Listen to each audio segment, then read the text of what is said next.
Few minutes. Yep, cool indeed.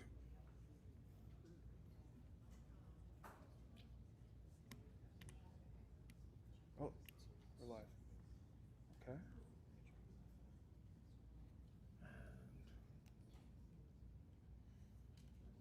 Amazing. Okay. Bro, can we close the chat? Like, bro. Okay. Oldest trick in the book. Zoom out. Make it live. Okay. If you see it live on visit. Okay. I'm gonna put my hand up. Let's see if it goes onto the live stream. It went up. Okay. It's just some delay, but we'll do it. All right. And do you remember the thing about the PowerPoint? Just if the mouse goes off there? Then you click that. Okay. Just for me, so I can scroll through. Okay, so then we should try to roll. All right. Let's do this.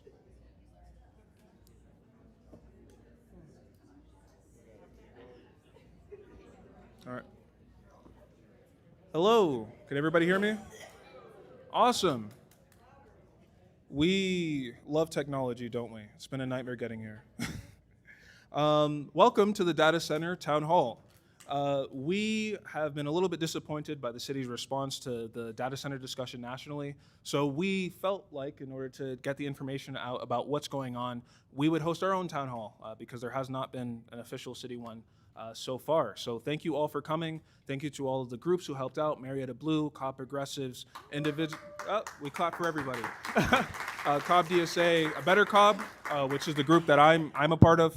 I'm on the board of A Better COB, so please join A Better COB. And yeah, so we're gonna do some housekeeping before we get into my little presentation. I'm gonna do a little bit of a 25-minute presentation just so we have a factual basis that we're starting from. This is one of the most important things you can do if you haven't already done it. Check your voter registration, make sure you're registered. When we go to vote, we wanna make sure that we can actually do it. The Wi-Fi password is right there. You just click on Dave and Buster's guest and then you type in your email. You don't really have to sign up for an account, you just type in your email. And we're also doing a survey. If you want to scan that, it'll take you to a survey and you can give some of the opinions that you have on data centers right now. One thing that we really want to get out of this event is something that we can send to our council members and the mayor of the city of Marietta to pressure them for some potential legislation. I don't know. Maybe it's supposed to work that way.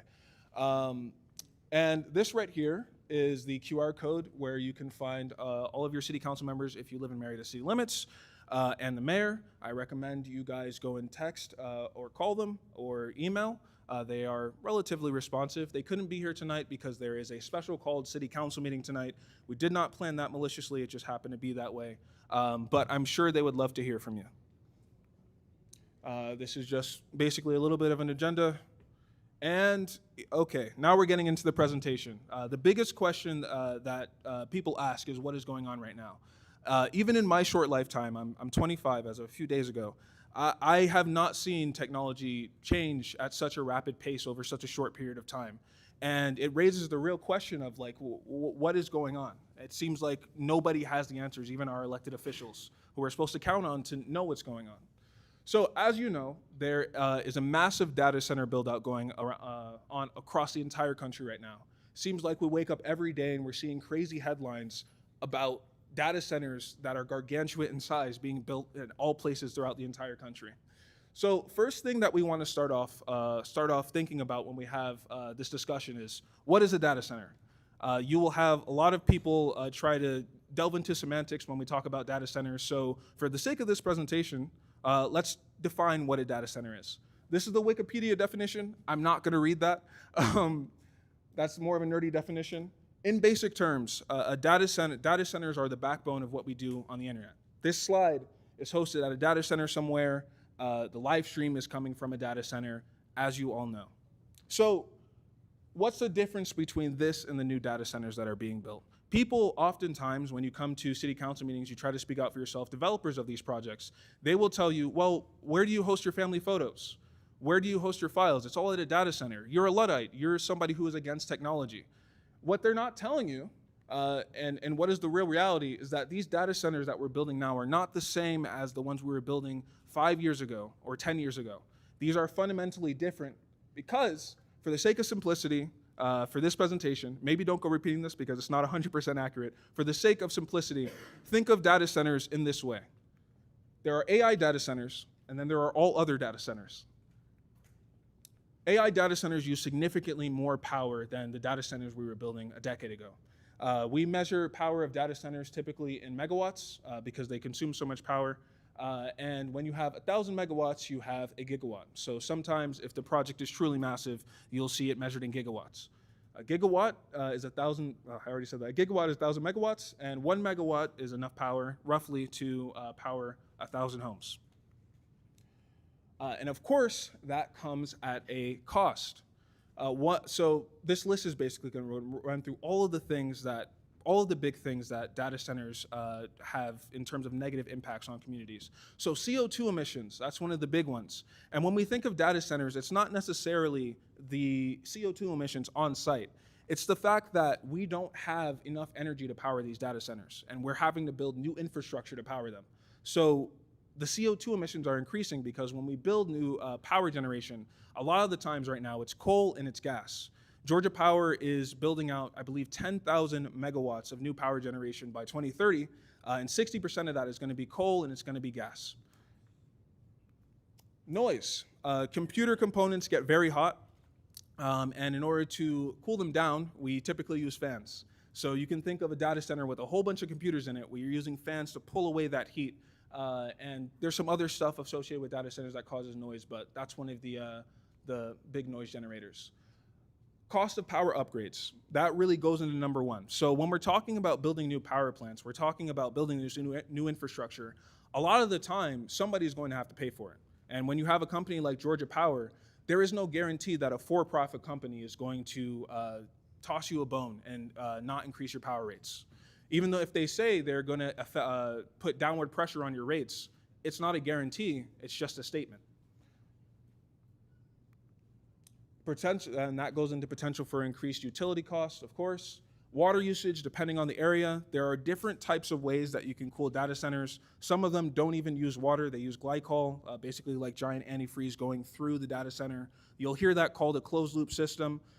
There still is water usage associated with data centers, but it really depends on the area and what water supply looks like in that area. Other knock-on inflationary effects, and this is probably the part that makes me the angriest and probably my favorite part of this presentation. So when we think about data centers, again, a lot of what is going on with the data centers, some of these aren't even on site. It's not the data center itself. It's not what is being built at that data center necessarily. It is what's happening around it. So we're having this national discussion, this giant boom of data centers being built, and of course, those data centers require materials. And these materials don't come out of thin air. They're on a market. There's demand for these things. So one of the most important things that a data center needs is this. This is a graphics processing unit, a GPU. And inside of all of your pockets right now, if you have a phone, you might not. I think there's one person in here who doesn't have a phone. This helps your phone do what it needs to do. If you think about AI, think about this on a macro scale multiplied by hundreds and thousands of times. So what does that mean? That means phones are more expensive, cars are more expensive, laptops, computers, cameras. If you are a photographer and you've had to buy storage recently, that has gotten more expensive too. Yeah, that has gotten more expensive too. I bought a hard drive last year for $68. It is now $250. That is because of AI data centers, all of it. And we don't know when that is going to end, and that's more of a macro issue. We can't really do anything about that in Marietta. But not only is it increasing the cost of electronics, it also increases the cost of construction materials. So in Marietta, when we're doing power upgrades, because we own our power company, and I'll get into that a little bit later, the cost of the materials that we need, that the data centers also need to build what they're building, go up because they're increasing the demand for those materials. There's also the risk of the bubble popping. So when we're building out these data centers, a lot of municipalities are relying on them for tax revenue. That means that if the bubble pops and maybe somebody said this isn't profitable anymore, we're going to shut down. Think of old factory towns. Think of Town Center over in North Kennesaw, or think of Cumberland Mall. When those places shut down, they have a real impact on the communities that they leave. And there's a real risk of that happening throughout all the communities across the United States.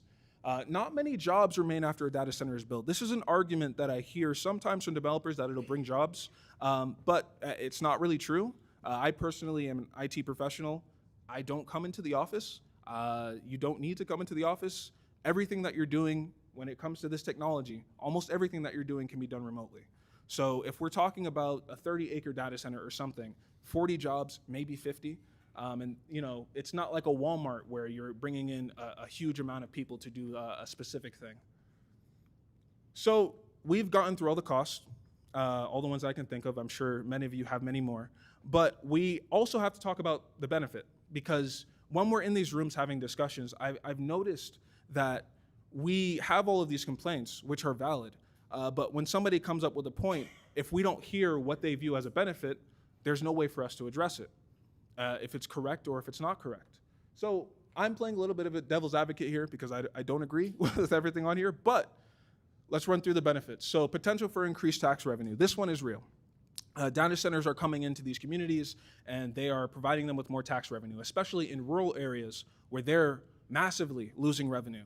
Data centers can be a boon for them when they come into town. Investing in new technology, I think that's self-explanatory. People are very interested in AI right now. Data centers bring in new jobs during construction. So when it's being built, you bring in jobs because you're building something. It's a temporary effect, but it's a temporary positive.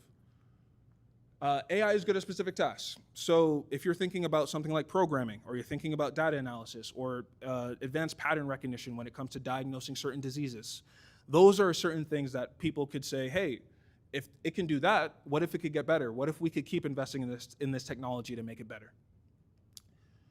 Being able to strike deals with data centers developers to have a direct benefit for local infrastructure and local residents. What do I mean by this? So these data centers are desperate to come into our municipalities and build these data centers. They are truly, truly desperate. I cannot overemphasize that enough. There is opportunity for us then to say, okay, if you come into town, you have to pay extra, or we're going to have a deal where you're paying so much that we're going to directly give those profits to consumers in some sort of way, whether we're reducing their rates or we could give people direct bonuses. There was a town where they built a Meta AI data center, and they are giving teachers up to a $50,000 bonus for this year because of the deal that they struck with Meta. So there is a potential benefit there for certain municipalities. So where does Marietta fit into all of this? There are a few factors that make Marietta a little bit different from a lot of the places that you're seeing in the news. There have been 2 data centers proposed in Marietta. One was on Bells Ferry. That one was approved 7-0 unanimously. And 31 acres of land, 108 megawatts, and the project is currently stalled because of the cost. I'll get into that a little bit more later, but they are currently not able to get it off the ground, and we pretty much don't think they will be able to. The next one, and the one that's in the news right now, is the one that's coming up on August 12th. That is a self-storage facility that is proposed to be turned into a data center, half of it. This is run by Prime Group, and currently it was stalled because they're trying to figure out how they can reduce the amount of noise it is generating on site. Prime Storage Group, so we can bring the macro into the micro. We can talk about how this affects Marietta. These corporations are doing anything that they can to build these data centers. Prime Group has a lot of self-storage facilities all across the country, and they have this plan where they want to use that real estate they have to convert as many storage facilities as possible into data centers. So Marietta would kind of be the first place for that to happen if it were to be approved. And yeah. That's the site in red. Roundwood Creek Trail is behind it. It's next to I-75. And there are a few factors, as I mentioned, that put Marietta in a unique position when it comes to the data center discussion. How many people in here know about Marietta Power and Water? How many people in here are under Marietta Power and Water? Okay, I love Marietta residents. So Marietta Power and Water it's not some sort of pyramid. It's not a Russian doll. Marietta Power and Water does not get its power from Georgia Power. So these are 2 separate entities. When Georgia Power increases its rates, it doesn't have a direct impact on Marietta Power and Water customers. Marietta Power and Water handles almost all power delivery in Marietta. So if you have a Marietta address in city limits, you probably have Marietta Power and Water. We set our own power rates. The way we do that is through the Board of Lights and Water. They vote on rate increases or to keep rates the same. We also sell power to customers outside of Marietta. So we have different cities that we sell power to. We sell power to people in unincorporated Cobb County. It's not specifically all Marietta residents, but if you are a Marietta resident, you probably have Marietta Power and Water. Marietta Power and Water gets its energy from MEAG, the Municipal, I'm going to get this right, Municipal Electric Association of Georgia. They own parts of power plants, and in some cases, I believe, some power plants entirely. And the municipalities that are under MEAG then buy that power that MEAG is generating. And MEAG is a nonprofit. So unlike Georgia Power, which is a for-profit corporation, MEAG is a nonprofit. MEAG is also jointly owned by all of the municipalities that are a part of it. So we go MEAG, Marietta Power and Water, and then they send the power to their customers. Mostly people in city limits, sometimes other corporations outside of city limits. The profits that are generated from Marietta Power and Water are transferred into the city's general fund. So this is a massive corporation that we have within city limits. As you can see, $15.5 million was transferred into the city's general fund for the fiscal year of 2026. And what this does is it keeps people's property taxes low, it keeps the sales taxes low. So there is a real incentive for us to find different ways to increase Marietta Power and Water's revenue as the cost of everything goes up. 320 megawatts is the allocation that we have from MEAG. We currently use around 220 megawatts of that, and whatever we don't use, we sell on the market or we sell to different municipalities. Georgia, I already said that. Yeah, they don't necessarily translate. And as a result of all of this, and one of the big reasons that the data center on Bell's Ferry failed is because we can argue from a position of strength when we're arguing with high power consumption customers. So if somebody wants to come in and they say, hey, we're going to build this data center, but we need to do infrastructure upgrades, we can say, okay, you're paying for all of it. And that's something that we can reasonably do because we own the power company. And Georgia Power is regulated by the Public Service Commission. We have a public service commissioner right here. He was elected in November in 2025. Peter Hubbard. So I just want to give Peter an opportunity because I'm very Marietta focused, as you can tell. So I want to give Peter an opportunity to explain the role of the Public Service Commission and what they do in terms of regulation when it comes to Georgia Power. And there you go, Peter. Awesome. Thank you, Sam. You're welcome. Hey, everyone. So I'm Peter Hubbard, and what I want to do is just take 3 or 4 minutes to talk about the Public Service Commission, 5-member body. And I was elected along with Commissioner Alicia Johnson last November. So now there's 2 Democrats on the commission that has previously been under monopoly control for the last 2 decades. And what the Public Service Commission does is we regulate how much you get charged on your power bill if you're a Georgia Power Company customer, and also where that power comes from. So very importantly, every 3 years, the power company has to submit a power plan to the commission of how we're going to generate electricity, if it's going to come from solar or natural gas, fossil gas, or nuclear, whatever it may be. And then we look at that power plan and say yes, no, or change it. And what's always happened is every power plan that's been put in front of the commission has been rubber stamped by the folks that were there. And that's why we got Plant Vogtle, the most expensive power plant in the world that put a 25% base rate increase on everyone's power bill. So, I mean, the Public Service Commission is incredibly important. And Georgia Power, because it's so large, where it goes, MEAG and Oglethorpe Power that gives power to the electric membership corporations, that's where they go too. So MEAG and Oglethorpe Power are half owners in the most expensive power plant in the world, Plant Vogtle. So we have to be very mindful of what we're doing at the Public Service Commission.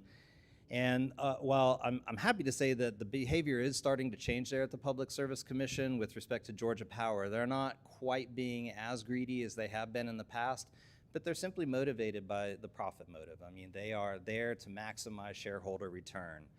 And my job is to make sure that they're not spending money imprudently and making sure that they're not painting ourselves into a corner and locking ourselves into a future of fossil fuel generation. So, we have visibility over some of the big decisions that are being made. So if anyone has heard about the data center that was just announced down in Effingham County near Savannah, that is we just heard Sam talk about this 108 megawatt data center. This is a 3,210 megawatt data center. It's enough for 3 Atlantas worth of power. Just got announced under an NDA last week. I've seen it for 2 weeks now, and I've read through the contract. And what I want to do is just talk to you about what my big concerns are. And there's more, but there's 2 big ones. One is that for these data centers in Georgia, what we're doing, Sam mentioned this 10,000 megawatts of generation that was certificated just before I joined the commission. We're building fossil fuel power plants for data centers. We're locking ourselves into that future, and we know that it's higher cost. So we're basically setting ourselves up for future rate increases. All those rate increases that we saw over the last few years had nothing to do with data centers. It was Plant Vogtle, it was for profits, and it was because Russia attacked Ukraine, and we got a $2.2 billion credit charge that we put on our credit card and just finished paying off.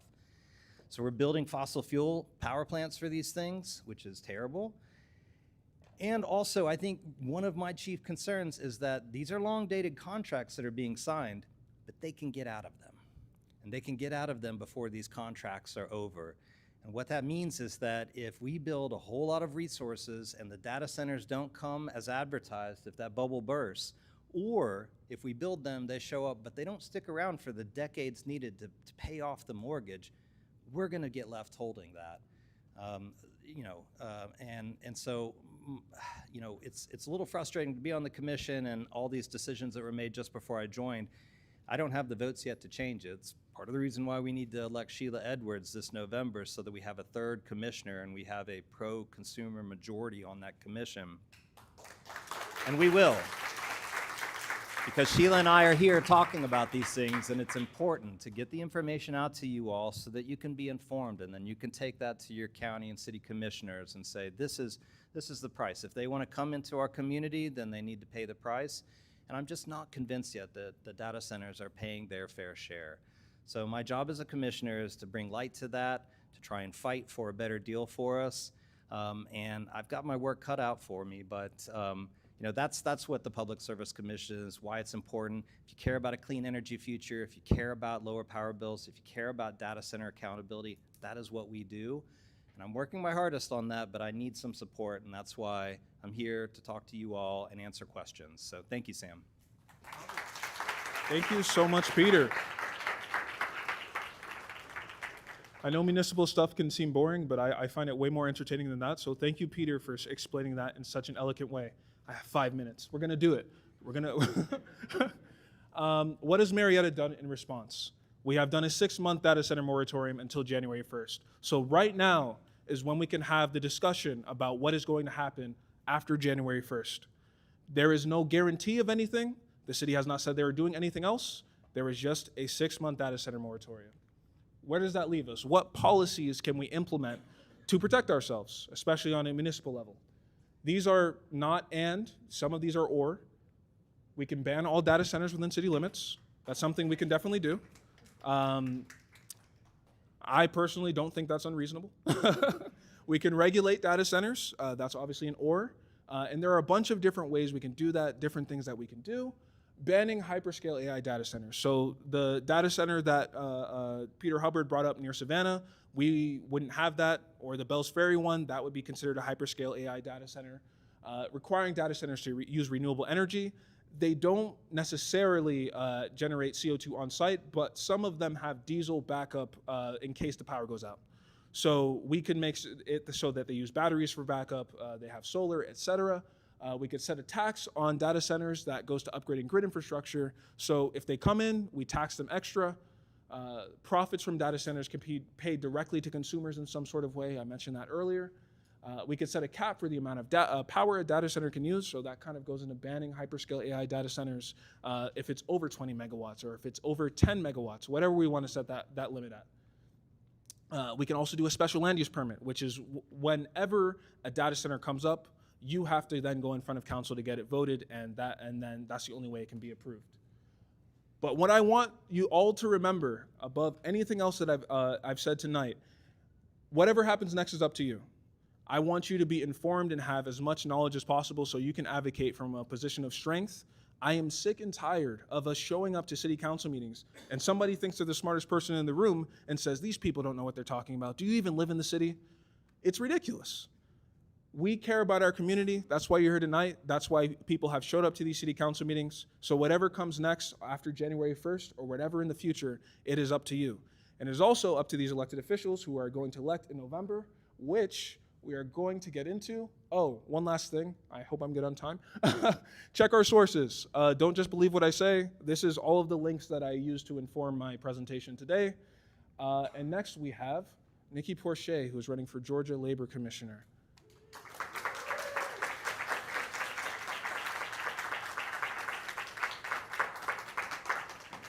Hello. Thank you for coming. Thank you for co-hosting. No, you're fine. Thank you for coming. Let's step over here, and here you go. Good afternoon, good evening. My name is Nikki Porcher, and I am running to be your next state labor commissioner here in Georgia. A little quick facts about me. I am a veteran, former public school teacher, mother. Also, my son, he is active duty right now serving in this uncalled for war in the Army. But also, I am here to make sure that work works for everybody in this state. But this is not about me. This is about data centers and ensuring that we get the information that we need. Earlier, we were talking about what it's going to take for us to actually make sure that we're working together to ensure that the data center information is being out and being properly informed. I was talking to a young lady. She shared with me, she's an artist, Christina. She said that data centers is really going on with her job. AI is taking over, especially as artist creative. I shared with her that I study art history. I used to be a visual art school teacher, believe it or not. So a lot of history, a lot of different experience. But all that to say, I know the struggles that we're seeing with data centers. I am personally against AI flyers. So I hope the other candidates will take the pledge with me and stop using them. Don't use them. No more AI flyers. Because that's just one small thing that we can do. We can take that pledge here today to ensure that we're doing our part as candidates. So moving on with the program. We have Danielle Bell, candidate for State Senate House District 44, coming to the stage.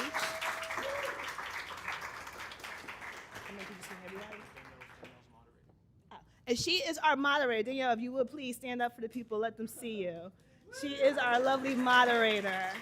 Also, love her fancy dress with her name on it. Love that. Next, we have Chris Harden coming to the stage. Come on down. Chris Harden is running for Congressional District 11. Have a seat. We're doing this together.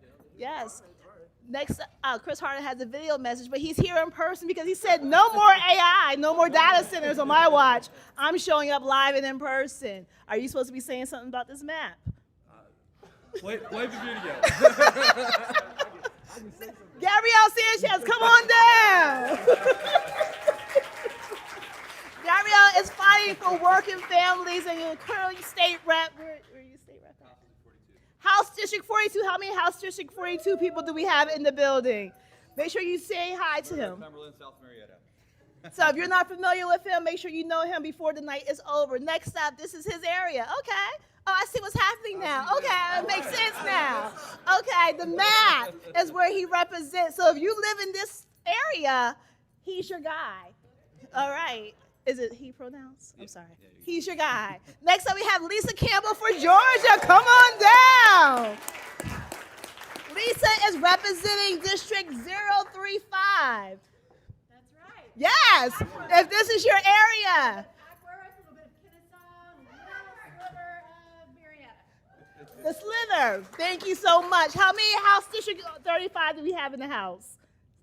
You don't know? It's okay if you don't know. We're going to know before the night is over. Next up, we have Darcy. Come on. Where is Darcy? Come on down, Darcy. This is Darcy, District 37. Raise your hand if you are in District. See, you know because she's letting you know that you're in the area. Darcy, say something for the people. I mean, I love y'all. Thanks for being here. Love it. This is Work for the people. Thank you, Darcy. Thank you to Sam. We all love Sam. And last but not least, we have Tyus Nichols, District 34 for Georgia State House. I'm gonna give you some time. He has a QR code up there. But if you are not familiar with him, this is your area. Get familiar. So my area covers unincorporated Marietta and Kennesaw. Love that for all of us. Let's give our candidates a round of applause. Okay, audience questions to panel. Do I have these questions? Oh, wow. Slide out of order. Well, before we get started, we're going to just go ahead and pass the mic to our candidates to give you a little 2-minute blurb about who you are, what you're doing, and why you do it.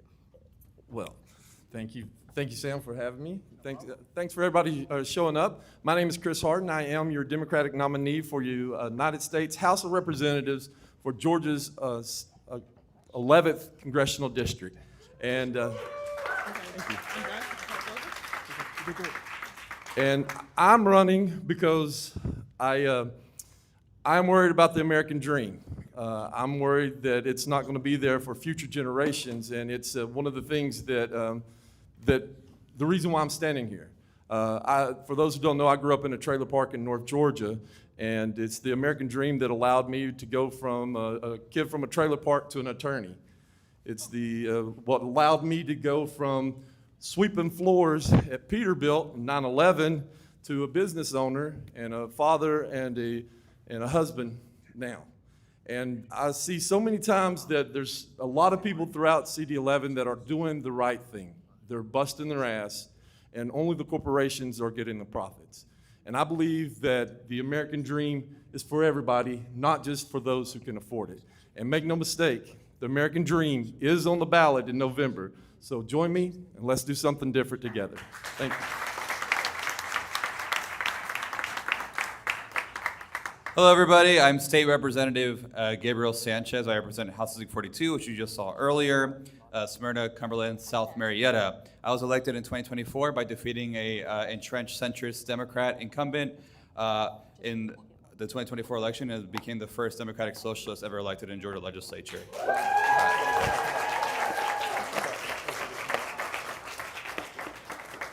And I just won my primary this year from another centrist challenger. It seems like I just keep flying the centrists away. And we're gonna make sure, because we wanna change here in our government, right? That's why we're here for the data center, because this is connected to all of the issues we're seeing across the board, where we have seen governments that have failed to serve the people of Georgia and have failed to serve this country. Working class people have not had representation, frankly, from either party for a very long time, and it's time that we change that, and this is a year for us to change that. We have so many amazing candidates here with us, and not even just on the stage, but out there in the audience as well. We have Michelle Schreiner over here of House District 45 in East Cobb. So, and I know Sheila Edwards is going to be joining us in a second as well. So we have a lot of a great slate of candidates for progressive change and for working class people just like you. So let's make sure we win this November and beyond. Thank you.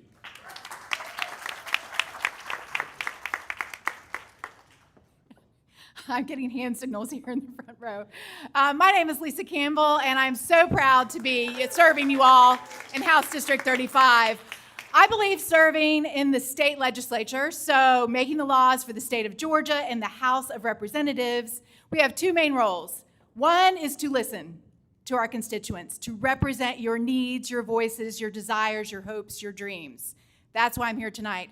The second role is to be a problem solver, a strategic problem solver.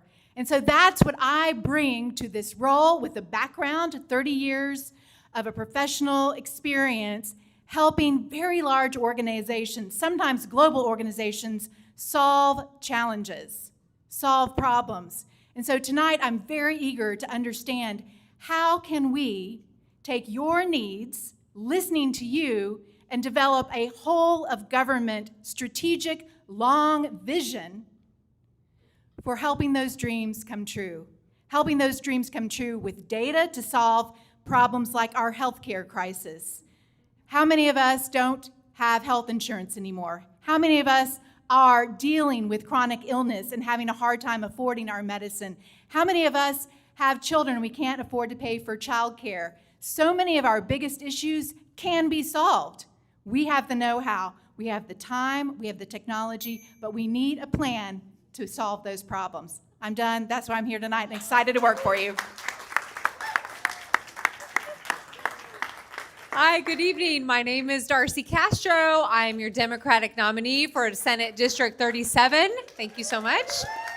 That is over in West Cobb and a little tiny bit, one little precinct up in Bartow County. So I liked what Lisa said about listening, and actually she's definitely someone that inspired me to run. But I think one of the things that's going to make me a really great legislator is that I am humble and I will listen, and I am here to learn. And I think those are two things that make really great leaders in this country, and we have too many people here that I see, my elected officials, that have taken that for granted. And they hide in their offices. They are not present with their constituents. They're not here tonight to learn about this, but we are. And I would like to recognize also, we have two candidates in the back. We have Michael Heddig, who is running for the Senate, and Dumont Walker, who is running for the House. So vote blue, y'all. We can make all this happen. Good evening, everybody. My name is Titus Nichols. I am the Democratic nominee for House District 34. I am running to make it basically to the point. I'm running because I'm angry. But when I say angry, not January 6th angry, but angry because the status quo is unaffordable. Housing, childcare, healthcare. It is unaffordable for the average working class person to even afford to stay in the workforce and also keep their child in affordable, safe childcare. And yet our elected officials do nothing about it. The man sitting in the House District 34 has been in that office since 2021, and he has not put forth a single bill that has made it more affordable for regular people to buy a house versus that house being purchased by private equity. It's one thing to have to bid on a house against another working family. It's something else when you're competing against Wall Street. And that is just one of the various issues that I'm angry about, that as your next House representative for District 34, I will fight for making a difference. Thank you. Thank you so much to all. Thank you so much to all of our candidates. So I'm going to ask you all a question. You have 2 minutes. Danielle? 2 minutes to answer your question. We're going to go ahead and start with Titus because you're still holding the mic. Titus, what role do you think data centers have in our community? If they do have a role, what restrictions would be necessary? So I believe if you're going to build a data center, it needs to pay to be there. Because in West Cobb, one of the issues that frequently comes up whenever anyone talks about expanding, building more housing, building more apartments, is there's a fear that it's going to overload the infrastructure. It's going to overload the sewage or water or increase traffic. So if data centers want to have a place in West Cobb, they need to pay for expanding the infrastructure, because it's not going to expand on its own. It's going to cost money to improve the water system, to improve the electricity grid. So why not put that financial burden on the corporations who have the money for it? They're going to profit anyways based on what the data center is going to do. So we as the residents should be able to get something, and not just, as was pointed out, the temporary employment of having 40 or 50 construction workers, but long-term benefit that will still be there once that data center eventually leaves. Because every time they build one of these, there's always going to be an end date on it. Thank you so much. Darcy, same question. Yeah, I mean, I think that this is an opportunity for Georgia to be a leader in innovation. So, Peter Hubbard talks about solar, and I've heard your talks before about that. And, I've lived all over the country. I was born in Oregon. I've lived in Texas. I've lived in Arizona. I've lived up in New England. And now I've been in here for Georgia for 6 years. I've driven by those solar farms. You're driving down to South Georgia. I know that we can do it. And Peter's talked about how solar is actually cheaper than the things that we typically use that are polluting our environment. So I would like to see the legislature step in and find ways to encourage or set boundaries in which we can actually be a leader in innovation and how we're generating that electricity, and be a leader in the nation. If we can lead in this, we can lead in the nation. Thank you so much. I would start off by saying I'm not sure if a data center in our community is the right thing. I think we have a lot more learning to do. What I am sure about is there is a role for the state government to create a strategic plan. I think we can be a leader by creating things like a new AI commission. What are the goals? We're all, as Sam talked about before, we're all using technology. Most of us using AI, whether we know it or not. What are the really positive benefits that can come from AI? Are there positive benefits that I might want to invest in? And when we make those investments, what kind of controls, what kind of goals do we want to set for ourselves? How can the public show up to be a part of the positive contribution of how we will build a future, and what sort of data centers are needed? Can we answer those questions today? I think a moratorium until we can learn more and answer those questions makes a lot of sense for a lot of communities. And so looking for, again, ways to build, combining expertise from a technology perspective, expertise from other realms of our world, and including a seat at the table for the public, so that at the state level we can come up with a whole of government approach to protecting our land, our air, our water, our communities, but also investing in the infrastructure we want to achieve our new goals in the future that we haven't even imagined yet, that we need to take some time to be able to plan for as we continue forward. Thank you so much, Lisa. Thank you for that, Representative Campbell. And I second her about moratorium. I signed on to Representative Roman's bill, House Bill 1012, to do a data center moratorium. Unfortunately, it didn't go anywhere. But, you know, I think what people need to understand, and Sam mentioned this earlier, is that this is not about being against technology, right? The problem isn't necessarily the technology itself. It's the problem is how it's being incorporated and how it's being basically forced down our throats, right? It shouldn't be a handful of tech oligarchs deciding our entire futures of society. We are in a democratic country. We should democratically decide how our future looks like. And that includes how data centers are put forward. It includes how AI is used, whether we're gonna, if there are benefits, which I'm sure there are, we're gonna use them for those benefits to benefit humanity, not to benefit profits and greed, right? And that's what we need to make sure we do. That's why we need to slow this down, because it's going way too fast. I mean, honestly, the fact that they're going so fast and so desperate is a red flag in and of itself, because I think they know just as well that if they don't do this quickly, they're gonna start to lose steam and probably lose a lot of money. And that's what it's all about at the end of the day. It's money. And that's been the fundamental issue we've had with our government for so long. It is time for us to step up, and that's why I'm so glad to be on the stage with these folks tonight and with you all, to step up and take our government back and make it represent all of us again. And that's what this is a part of that broader movement. So let's make sure it happens.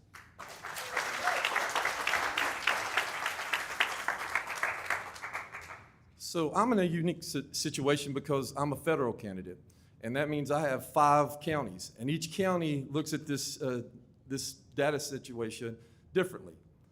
Pickens isn't too worried about it because I just learned that they don't even have water; they import their water. And then I just learned that Gordon County is already worried about forever chemicals in their drinking water due to the carpet mills. But they also have another unique situation that is different than any other county, is that they have an overpopulation of chickens. So they have farm chemicals that they're worried about as well, and it's causing COPD and other respiratory things. And they are extremely worried about data centers coming into their area as well. But then you look at Bartow, and Bartow's like, well, if y'all don't want them, we'll take them. You know, so they're actually looking forward to having them. And then I think Cherokee is open to the idea, but then you got Marietta, which is part of my district, and I know that you guys, it's really tough to say it's good for you if they're signing NDAs and lying and trying to sneak around. It starts off in a bad foot, right? So I don't even know how that is, as an attorney and a constituent as well, I don't even know how that is legal, that an elected official can sign away not to be able to disclose to you what they're doing. So there's a lot of regulations, and I agree with everybody on here that we got to step back and do some studies and see what the right regulations are and how they can fit into our communities. Thank you all so much. Thank you all. AI Sovereign Wealth Fund. Okay. Second question. Given the amount of money being invested in building data centers, do you think that cities like Marietta should be trying to extract some of the money by courting that investment? And we'll start this way. I know you have more than Marietta, so please expand. Well, I'm going to change the subject because, for me, because I am the federal, and if you haven't been aware, there is the Department of Energy has just given Southern Power one of the largest loans in the history, and it's going to require congressional oversight. I would like to be in there in November to help with that oversight because I believe Mr. Hubbard said, the Vogel situation got out of hand.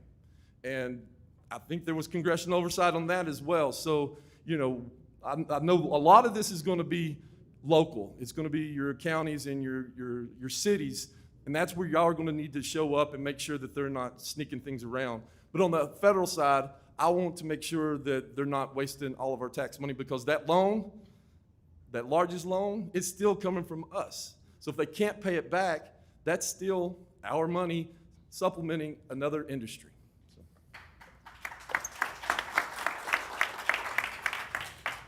So yeah, and to repeat the question, it's talking about like if we should try to bring these investments to get more money for the city, right? The thing is, there are so many better uses of that land to bring in significantly more tax revenue than these things bring, right?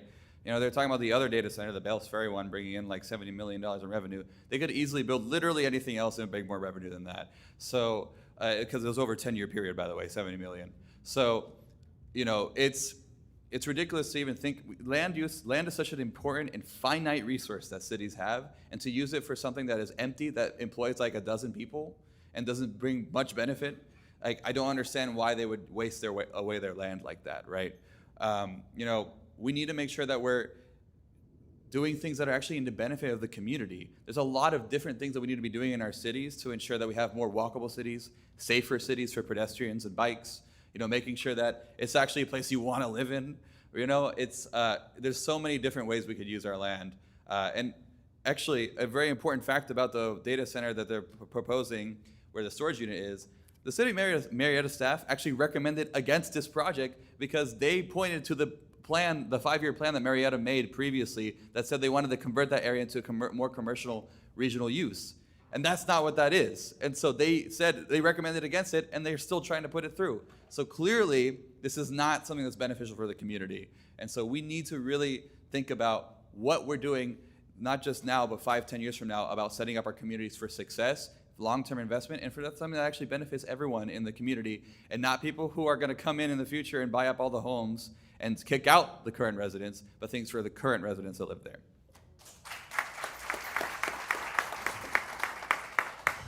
I think the question was, should we be courting investment? And I think yes, we should be courting investment opportunities in our homes, our communities, our cities, our counties, and our state. Is every investment dollar equal? Absolutely not. Should we as legislators be looking to put forward accountability plans in our investment strategy? Absolutely. One of the problems that we have right now is we court for-profit businesses, which I'm not against. I want my business to be profitable. I want to be able to give back to the community, but we don't hold them accountable for being good community partners. Right now, most corporations and businesses at the big level, the big business level, are not paying their fair share. They're already using our roads, our water, our land, our resources, and they're not paying for it. So if we're going to court investment, development in new jobs, in the innovative technology of the future, which is something that I believe and I hear from my constituents we would like to explore, it needs to be a balanced approach. And we need legislators who are showing up at the PSC, at the city level, at the county level, and at the state level, representing the public good, which is often left out of this conversation. I imagine everyone here would like to invest in a growth strategy that benefits the people of our communities. So when we talk about investments, that's what I will be advocating for. Bringing experts in to have a 5, 10, 20, 30-year plan for the state of Georgia, for the people of Georgia. That doesn't exist today at the state level. We don't have a strategic plan for the people of Georgia, and we need to change that. So yes, we should invest, and we should do it with thoroughness, expertise, care, and accountability. And oh yes, transparency. We need to be doing it in public sight for the public good as well. Yeah, I think this is another example of how there's a lot of distrust in government right now. And this is an opportunity where I think we need to address that, and the transparency would help. Because for me, as I've been trying to learn about this issue as a brand new candidate, new to this world, the math just doesn't seem to be mathing, right? And we're talking about investing and bringing this in for a facility that is not gonna be a job creator, that's not going to have, I don't understand where the benefit is with the long-term growth in that. So why we are giving them sales tax abatements and, sweetheart deals on taxes. I'd like to see some real proof and some transparency about, what is behind that, who's benefiting from this, because I don't think it's our communities, and that's a problem. And I think that this speaks to the larger problem of a distrust in government that we have right now. All of us up here are in government, right? We want to be in government because we want to serve the people. And this conversation needs to get back to that, and I think that we need a lot more transparency and accountability before we do invest in these types of ventures.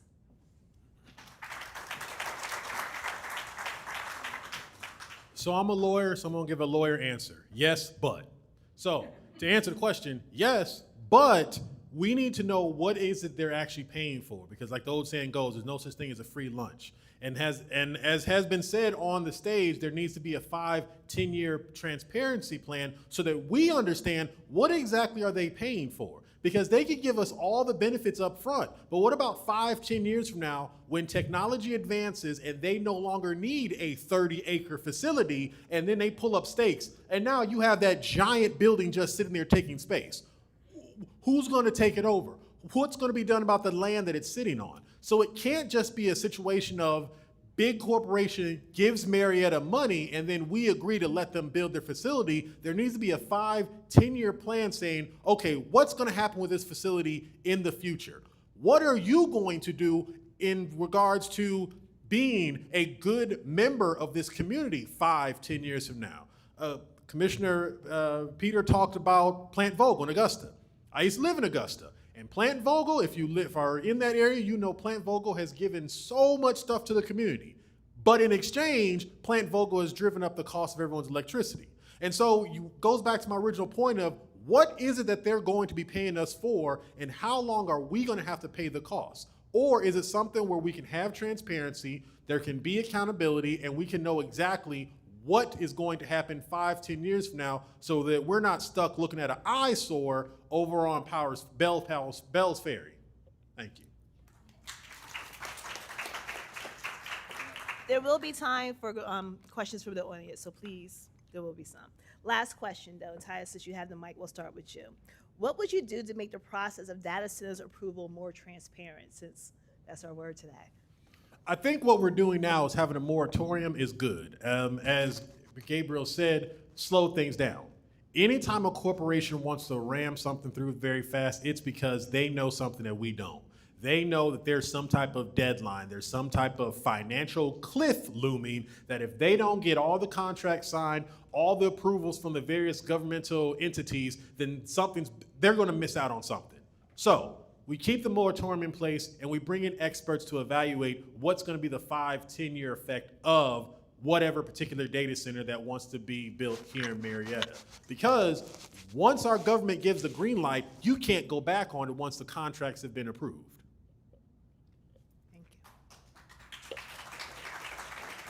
Yeah, and I was thinking about it. I think public input is so important, right? Like, I know that a lot of you have been to the meetings, and sometimes we feel like those meetings are scheduled at the last minute, or how many of us saw it online but we didn't know about it. I think that as public officials, our elected officials need to do a better job of opening up and increasing public comment periods and including citizens in those panels. Again, to increase civic engagement and trust in government, I think is really important.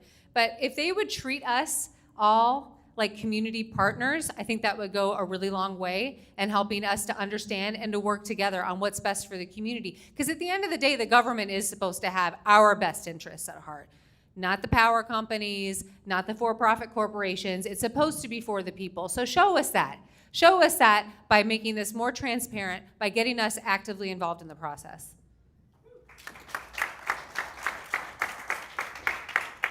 I think there's so much we can do to have a government that is transparent. It could be everything from big ideas like public dashboards that show the progress on the commitments that our companies make.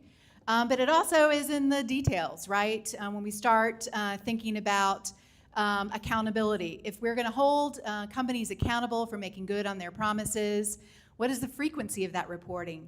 Who gets the report? How is the report shared? Do you have to file for a Freedom of Information Act to get the data that should be publicly available? I also think there's a lot of work that we could do to unpack NDAs and think about the state laws that could open up transparency in our public spending at all levels of government. So I think there are a lot of things that we can do to increase transparency and hold our legislators accountable, but also hold our community partners, our corporations accountable as well. Yeah, I concur with a lot of what's already been said. I think on the legislative level and the state level, moratorium first, and then when we have that moratorium, we can start putting in some of the regulations on the state level. There's actually been bipartisan legislation to put in regulations on data centers. You know, Senator Huffstetler, a Republican, actually put forward some pretty decent legislation. Unfortunately, it got very watered down in the end, so it's not really going to do that much anymore. But there is bipartisan interest to actually solve this issue, and I think we can work together on that on the state level. And so that includes things like, first off, ending the tax break that they get from the state to come into the state in the first place. Requiring that any cost that they incur has to be paid for by them. They have to, when it comes to building and the infrastructure required around it as well. And I think requiring closed loop systems in general is also a good compromise as well. So there's a lot of different regulations we can do, and I'm looking to put forward a lot of that with my colleagues in the next legislative session next year. Sometimes going last, you don't have to say a whole lot because they've said it for you. But yeah, obviously we got to get rid of the NDAs, and we need to start, having town halls so you guys can weigh in on what you want in your cities and your counties. And I'll just say on the other side of things, like what comes out of the AI. I've watched so many Mitch McConnell videos here lately. I would like a watermark, so I don't get excited, right? So. There's a lot of things that come with AI that we're going to have to regulate and be more transparent with. Thank you all. Please, let's give our candidates another round of applause. At this time, I would like to invite our two PSC candidates. Please, Ms. Sheila Edwards and Peter Hubbard, please welcome them to the stage.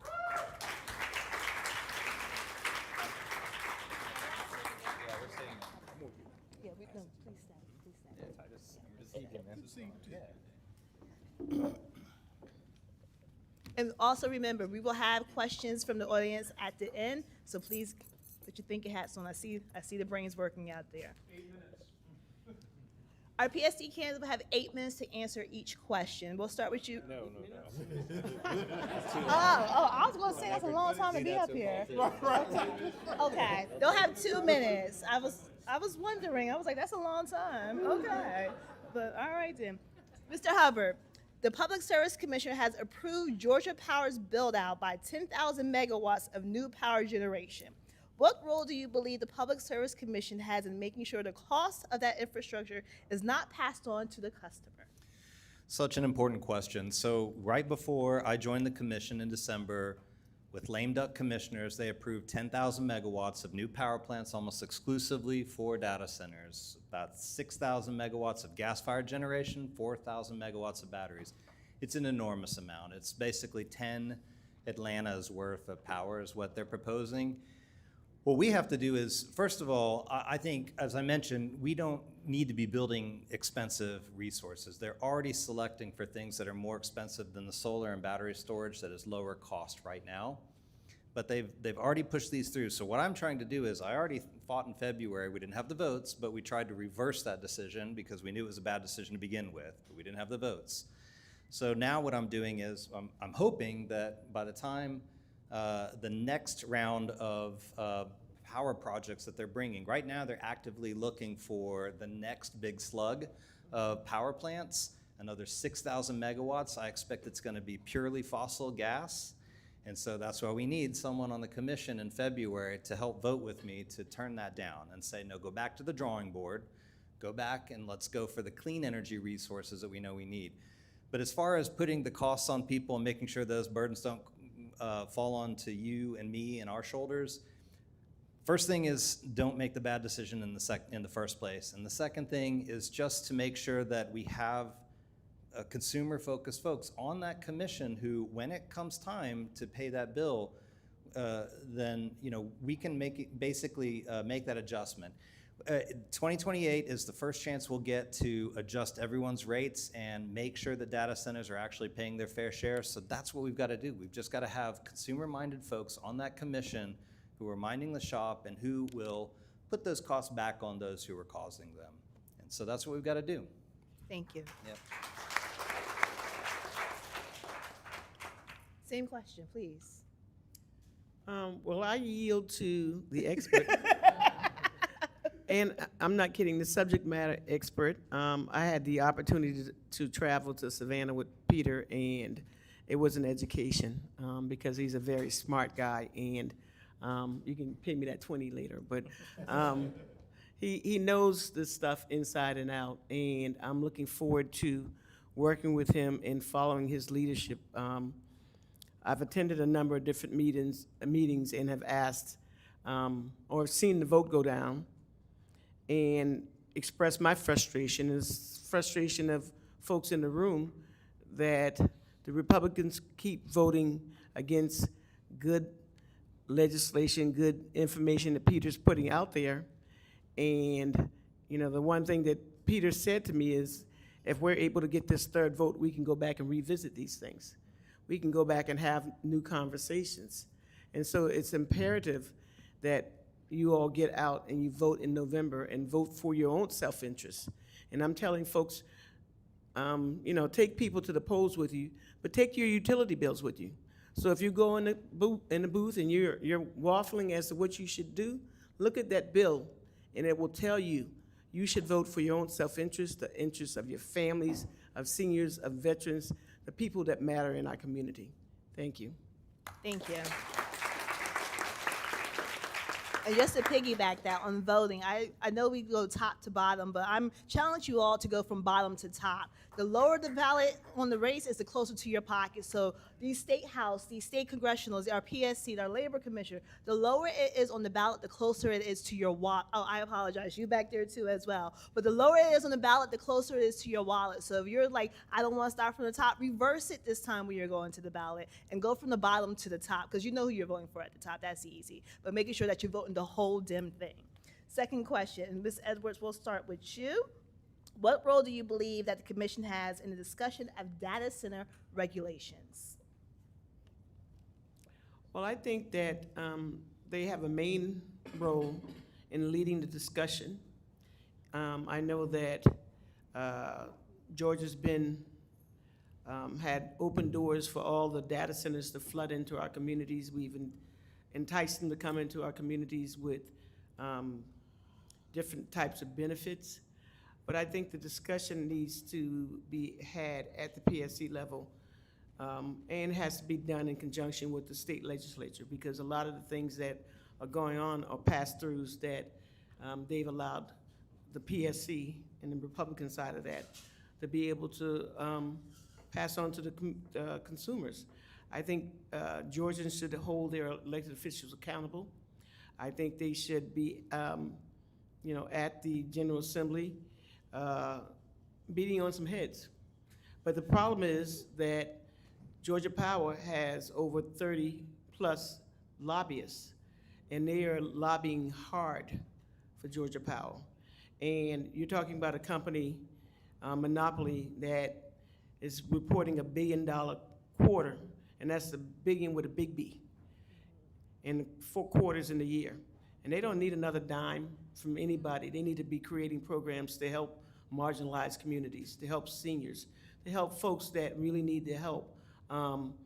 But to turn around and look at the PSC, I think with Peter and myself and Dr. Alicia, and hopefully we can get some of the Republicans to come over to our side of the aisle, to our side of, huh? I've been trying. You've been trying, but you know, with our third vote, I think we're going to be able to create a scenario where they're going to have no choice but to come in and work with us. Thank you. So on that question of what the PSC can do to regulate data centers, a couple of things. One is that last year, before I joined the commission, the rules were changed to add in a few more contract terms that were helpful, but they still gave the discretion to Georgia Power to decide what is it for a data center to pay its fair share. And if Georgia Power is the one doing the deciding, it's not going to be the right solution. So we need to go back and revisit some of those rules and put in stronger safeguards, because I mentioned this to a few folks and mentioned it to you all. They put in, hey, you got to have longer contract terms, but then there's a backdoor out there, and so that needs greater scrutiny. I also don't accept, I've seen commissioners just kind of rest on their laurels and accept reactively what's given to them, that power plan. That's not my MO. I'm proactively working to put out a plan, a vision of what, we shouldn't just be against things, we should be for something. And so I think that's a big part of what the PSC should do. And we do have to get a grip on Georgia Power. They are incredibly important. It doesn't matter what event. I'm surprised their logo isn't up on the wall sponsoring Dave & Buster's, frankly. They sponsor everything. I did a Paddle Georgia trip a couple weeks ago. They were the main sponsor there, everywhere. It's just because they have been given basically a blank check to do what they'd like to. The commission that we've had has rubber stamped everything that's come in front of their desk. So we just can't accept that. We have to be proactively regulating Georgia Power and these data centers that are coming, because it's a very incestuous relationship between Georgia Power and these data centers. I can tell you that I talked to the CEO, and I have never seen someone's eyes light up more than when I said, you must be really liking those revenues that data centers are bringing. And her eyes just like wide saucers, just wide open. She was greedily saying, yes, we're very happy for those. So it's what you'd expect, but we've got to wrap our arms around that problem. Thank you so much. Let's give it up for our PSC division member. Now, this is when we have our audience participation. So if you do have a question, we have a podium right here. Please don't run, but walk to the podium to ask your question. We'll get that started. While we're doing that, I'll just do a PSA. Make sure you're checking your voter registration. Make sure that your families and your friends are also registered to vote. We need to make sure we get the voters out. We have the votes to flip this state, but we need people to get to the, it's a lot of questions. We need people to get to the polls to ensure that our votes are being counted. Again, please make sure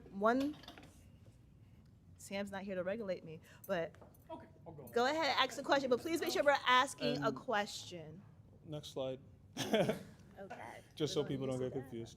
There we go. We're at audience questions. Here you go. Okay. My question is, it was mentioned earlier about bipartisan regulations that were mentioned inside, I guess, Georgia legislator. I was curious on what kind of regulations were being brought forward and why was it quote unquote watered down? We'll give it to our state reps. Yeah. So it was Senator Huffstetler introduced a piece of legislation around data center regulation. It ended the tax breaks. It required that they had to pay for their own infrastructure. And it also changed sort of how they were labeled on their tax code to kind of shift how they would be taxed as well. And it was watered down. And I'm going to be honest with you, I don't know what the watered down version is. So I have to look back and see exactly what it was. I just know that based on what I was told by some of the folks that are the environmental groups, told me that basically it wasn't really effective anymore. So I have to look back to actually look down on exactly what ended up happening. I know on the House side, because this is on the Senate side, so, but on the House side, we also did pass legislation that honestly didn't really do anything, but it felt good, I guess. But it was actually the same rule that the PSC passed last year. The legislation that we did pass says that any costs that data centers put cannot be passed down to the consumer. Now, the problem with that is that there's literally, that's it. That's the entire law. There's no specifics whatsoever about how to protect us from those cost increases. And so it's very, very, it's like a gaping hole of loopholes. So, we need to do much more stronger legislation around that. It almost sounds like it was a bit of a first draft rather than any action. Exactly. That's depressing. Thank you. Rep. Kemp, did you want to answer that? Or? I think the only other layer to that question that I would add is that bills in the legislature usually are very specific, and they typically tackle existing law in great detail. And what, again, emphasizing long-range strategic planning requires a different sort of collaboration when we look at a lot of the impact in totality.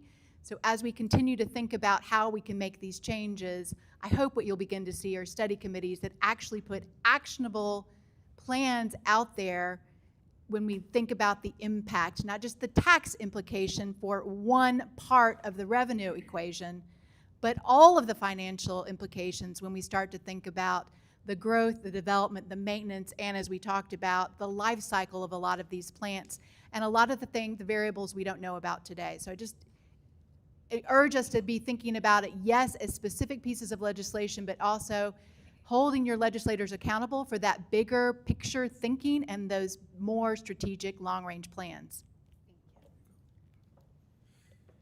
Hey guys, quick question about my biggest concern is the propaganda that is coming from the job creation that the data centers are pushing, which has been kind of the driving force for individuals to get behind their creation in a lot of communities.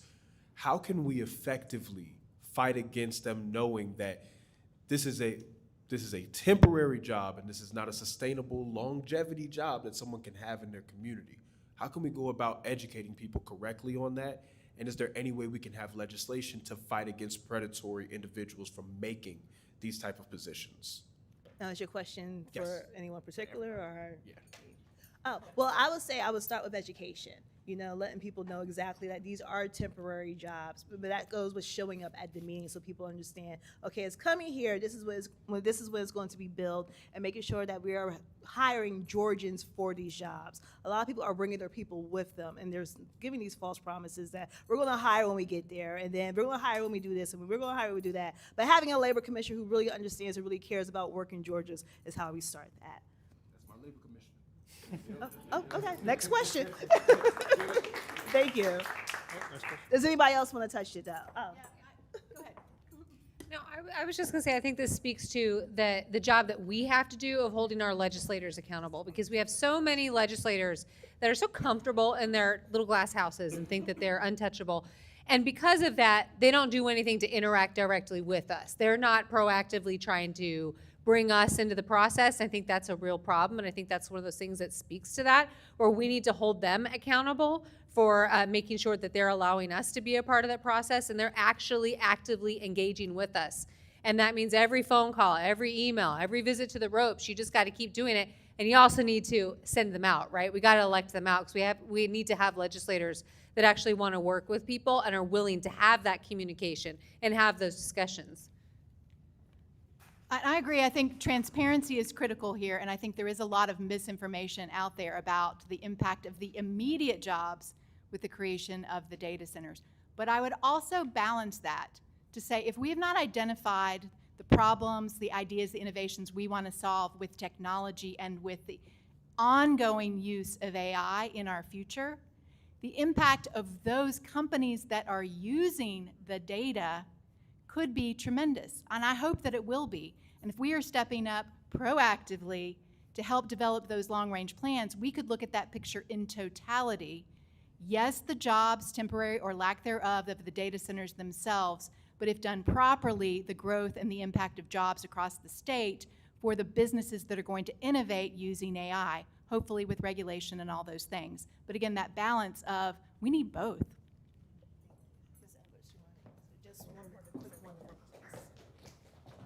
I was just going to add that if you look at what's going on, the data centers have their own lobbyists now at the Capitol. They have their newsletters, they're promoting themselves, they're marketing themselves, and we have to make sure we're countering that situation at each and every turn. But again, they're taking our funds, monies that they don't have to pay to Georgia, and taking it in marketing themselves as being the end all for our communities, that they have jobs and they really don't. So they're misleading folks and misleading our communities. So we have to be as aware as they are in terms of who we're talking to and audiences, so that we're getting folks to hear what we are saying, to be a part of the solution in terms of stopping these things from coming into our community. Thank you. And I think we're going to limit our answers to 1 minute each. 1 minute each. We have 4 minutes total, so. Per question, so we split it up, how we split up, not give you guys 1 minute signs, can you give it, or 2 minutes? Yeah, each candidate. Go ahead. Ma'am. I guess I have, sorry, it's going to be a two-part question because part of it is, If you could break it down just to one, just to be respectful Oh, of okay. everyone else. this is only one, is it possible for nationally to have a conversation about calculations for eminent domain? So when the power company comes through and wants to take over people's houses for expansion of power lines, them offset the cost, because we know that is, we're balancing the public good with that part, but also the decrease in property value that people experience if their home remains. And then the second part is, can we front load our agreements? I guess when I think about it, like when you rent an apartment, you put out a deposit that you have to front load it front at the beginning. And if we're worried about them exiting the contract early, I would prefer to front load that contract. And then also, if they're exiting early, are we calculating for the damage that's left behind, or can we? I'll try and be as quick as possible. On that second one, we're talking about that Effingham County one, $30+ billion. So that's a lot of money to come up with up front. They're trying to put in early termination fees with parent guarantees. But that Plant Vogel, Westinghouse declared bankruptcy, got out of their contract obligations. So I just don't know how to fix that problem. And on the first question, I've been digging into this. So electric transmission lines, what I've discovered is there's a giant gaping void, and no one that has stepped into it to define what are the rules of the road for siting electric transmission lines. And so if I can find the third vote, then I'm gonna start a rules and regulations type thing so that we can lay out those rules for how you site electric transmission lines and what's being fair to folks. What I've discovered though is that when it comes to, so siting is just working with a landowner to make an offer. When the landowner says no thanks, then they move to the next step of eminent domain, and now it's suddenly not a PSC thing anymore. By statute, it goes to a superior court.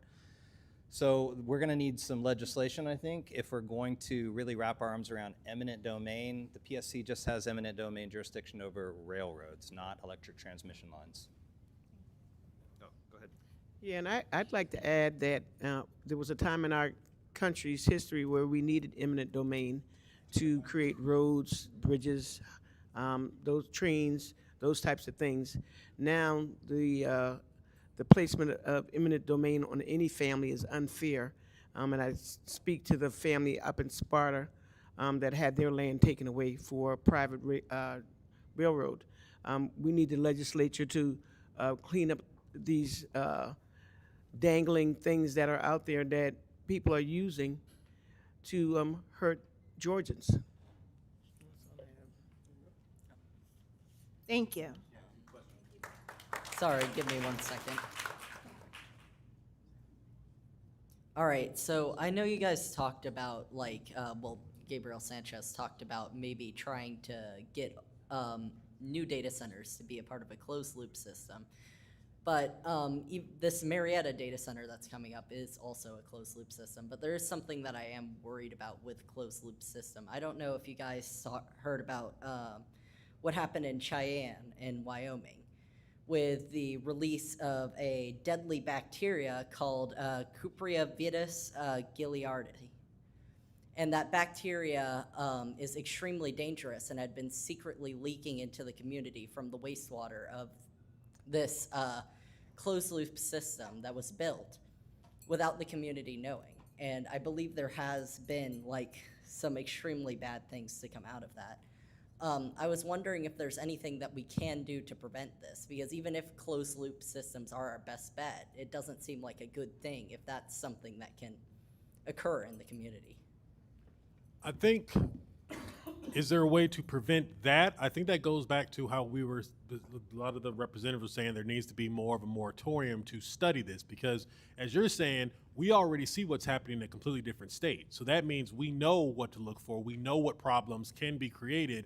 And in the situation where you have a bacteria that's getting into the wastewater, that is something that we obviously have experts that can look into. So that's why I think we should continue with the moratorium so that we can find out other states that are experiencing problems. Because if we know of that happening just in Cheyenne, Lord only knows what other knock-on effects or other problems are happening that just haven't been reported yet. And just to respond to that, for me, it was more of an example. I think the first thing is a moratorium, and then you use that time to find out what are the best regulations to put forward around this. And so, I think that there's a lot of different things we have to look into. And like Representative Campbell and Titus is saying, we need to study it a lot more and slow things down before we move forward.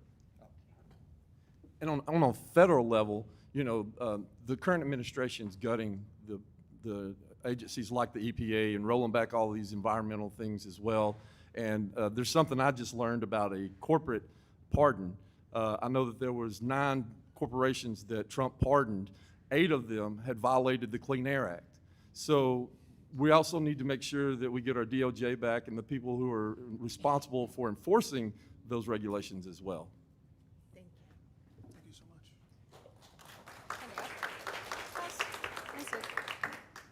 Hi, so like the entire time I've heard you guys talk has always been for profit or for jobs, and none of you guys have ever talked about wanting to actually put a ban to it. There's been actually several cities that have put a ban to it because they actually care about their people and their environment. Coming from a data center, you can hear it from 5 miles away. It emanates 92 decibels of noise, which is equivalent to like a jet engine plane. People have reported their house shaking, or people with PTSD just keep hearing this buzz. There's been actual reports of farms even 5 miles away or even ones near a data center that have stillborn calves. Crops aren't growing. Their calves and other wildlife aren't eating food, and we don't even know the downside of like actual pregnant women living by data centers. So like it just sounds like if the money's good enough, you guys are going to be approving a data center, which is crazy because it's already taking our clean air, our trees that provide us oxygen, just for what? So someone can summarize an email and have chat just type it? That's ridiculous. What? And a lot of people say that like, well, with the internet, you can search anything bad, right? AI makes it way too easy. A couple years ago, there was a teacher in Florida who had his kids' photos, just typical selfies, anything like that, right? Not bad photos. Put them into child abuse pornographic material and put his face on the abuser with the capability of AI and then sold it. That is too easy. There should be no reason this technology is an advancement. There's no advancement. I have my hands to draw. I'm an artist. People use their brains and their stuff to come up with ideas and write books. There's no need for something to speed up the process. I have a business. I don't use AI. I have a completely different search engine that doesn't even have AI because I would rather take the time to learn than have something else give me false information because it's wrong 58% of the time. So it doesn't seem like the usage of the water, the usage of the gas, the noise complaints. My dog can hear louder than me. If we lived by a data center, I don't even know what it would do to her. So it just seems so selfish to put profit over people and animals and the environment. And if birds and animals would have money, we'd have no issue saying, of course, we're not going to destroy that. But the fact that they don't, and it's not profitable, we're just stomping on people and the environment and everything for the sake of money and profitability. So. Thank you for sharing your. So I want to let the candidates answer. I'll just give a little blurb. Thank you for coming out and speaking up. We all hear your concerns and are valid. This is a space where we get to talk about this because the city is not talking about it right now. So thank you, and I love the opportunity we have here where elected officials, even if they disagree with you, they're here to face you and talk to you about what they believe and what they're going to do for you. Yeah, so to be very clear, my ideal position is that we ban AI data centers. That is my ideal position, right? I don't think that we need these in our state, and I don't think that it provides a benefit, and I also don't think AI really provides a net benefit in most cases. I think there are some cases maybe when it comes to surgeries and stuff like that where it could be beneficial. But again, that's why we have to study it. I actually ban AI from my office. I don't allow any of my staffers or interns to use AI because, I do think that we need to learn, and like you said, it's very important. And so, at the end of the day, right, we are in a democracy, and so we have to work in a coalition with people who disagree with us. And so I am coming into this in the position of we do not need this, and I don't think we should have this at all. But there are people all across the spectrum who are on different parts, and unfortunately, there's a lot of money on the other side. But the good news is there's a lot of people on our side. And it's not just Democrats, it's everyone across the political spectrum who are against these data centers. And so we have to use our power as people, like I said at the beginning, to take back our government and ensure that we create a government that actually works for all of us, and that includes listening to the people when they say they do not want data centers in their communities.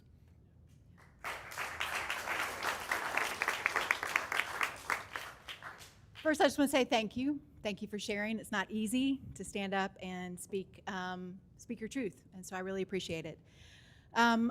I am not convinced that we cannot move forward with technology while still protecting our people, our planet, and our pets. I do think it's a difficult and very complex situation that we are in our society.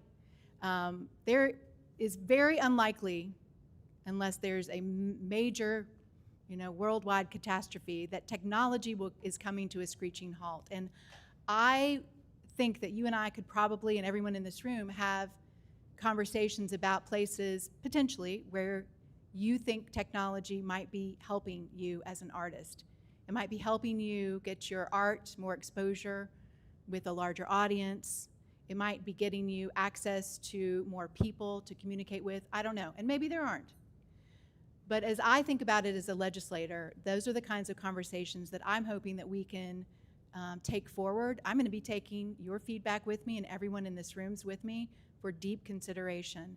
And absolutely, what I didn't hear, and you may have, what I didn't hear from anyone on this stage is that profit is more important.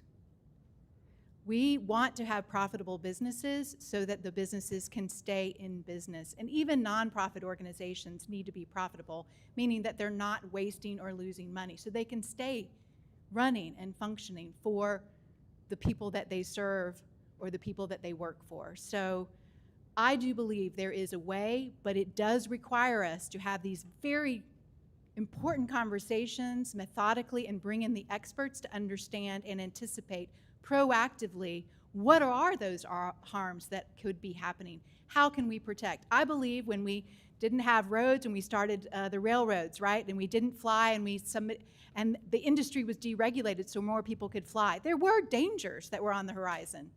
But smart leaders hopefully helped pave the way for the EPA and for some of those other organizations like the Labor Commission and our insurance commissioners. And a lot of those state leaders right now are not effectively doing their job to protect the people. So I believe it is possible, and I'm very hopeful that we can continue working together to get to that place.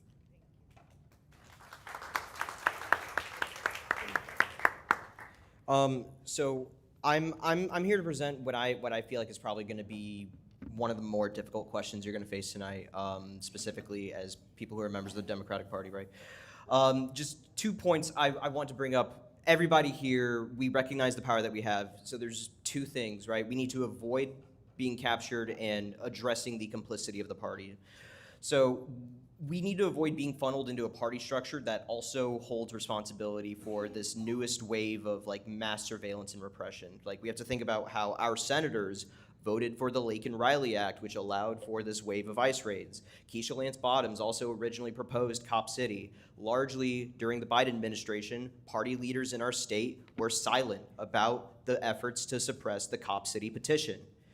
And then when it comes to just capture, it's yes, the power we have is tangible. So how do we maintain our independence rather than our energy being absorbed by these forces who seek to essentially neutralize it?